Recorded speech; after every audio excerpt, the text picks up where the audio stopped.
Spartacus is dropping the act because all his previous statements were just a facade. He never admitted to doing the deed himself. Old Black finally realizes this man is extraordinary, skilled at haggling with criminals, like the trial 10 years ago when Spartacus asked for a new mattress. Because the prison bed is too hard, he won't confess without a cozy mattress. Old Black sees through his trick and leaves without looking back. The district attorney thinks the steal is a steal and mattress for a criminal's confession. But Old Black knows it's all smoke and mirrors, they can't be fooled. At that moment, a colleague urges Old Black to call home, learning something shocking just happened a few minutes ago. His daughter expected a standard DVD package, but when she opened it, the contents were something she would never forget for the rest of her life. Old Black began to realize Spartacus was behind this, but the masked man in the footage left him unable to identify the killer, ultimately leading Old Black to... Soon, Spartacus enters prison with a new mattress, evoking envy. The warden warns it's unwise to be cozy here. Meanwhile, Assistant Susan learns Spartacus has wandered for a decade, but received payments from the Defense Department. Plus, he bought 9 properties and transferred them to a company in Panama. Since there's no mutual aid treaty, they can't trace those addresses. But Old Black orders them to dig deeper. Hiding assets always means someone's up to no good. The next day in court, Spartacus fires his lawyer, insists on defending himself, and asks for bail. Old Black hopes the judge denies bail, but lacks evidence. According to constitutional law, a suspect can be bailed until valid evidence is presented, citing multiple cases for support. Spartacus insists he can apply for bail, and Old Black is powerless to argue. Even the judge agrees, but just as he's about to grant bail, Spartacus suddenly pulls a complete U-turn, which infuriates the judge to such an extent that he ends up getting his bail application tossed out. But Spartacus had planned that. Old Black returns to prison, and Spartacus keeps his word, detailing how he killed 2. Old Black relaxes, as a convict can hardly escape once confessing. But what he didn't foresee was...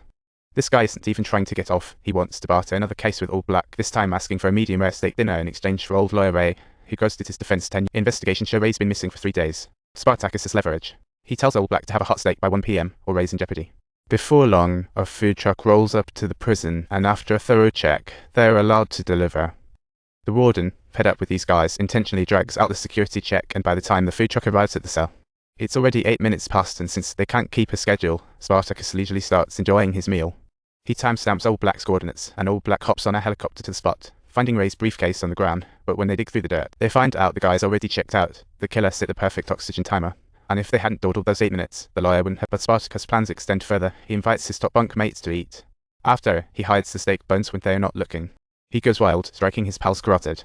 Then, he lays back comfortably, waiting for guards.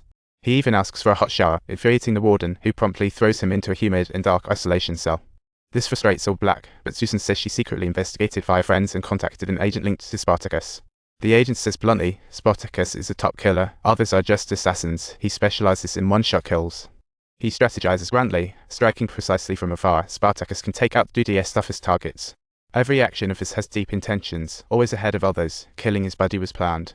To sum up, if they want to wrap this up, the fastest way is to take him out with a bullet. Realizing just how dangerous he is, Old Black rushes to enlist the judge's help. He hopes the judge will approve restrictions on Spartacus, isolating him. Despite infringing rights, the judge agrees to sign.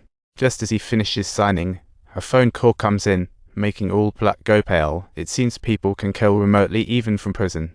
But since it's also mysterious, he knows the killer must have outside help. Old Black returns to the cell asking Spartacus if he's done playing. Even for revenge, it should stop here. Spartacus is furious, saying he could have done it 10 years ago. He could easily wipe out Old Black's family, chilling Old Black, as he mentions the 10-year-old case.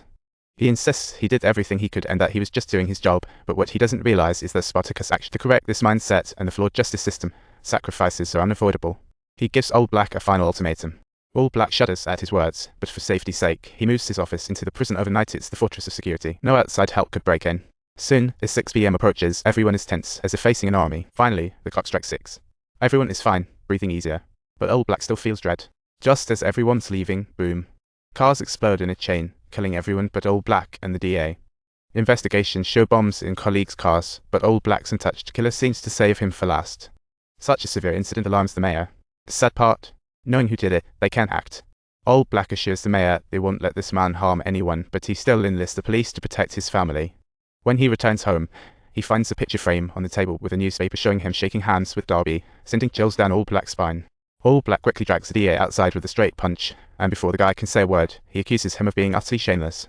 He rages about all the innocent lives lost, warning the DA not to go on playing God, but for Spartacus, this is just the appetizer. The main event is just getting started. He plans to completely bring down the rotten justice system, and even from his heavily guarded prison, he can still orchestrate death.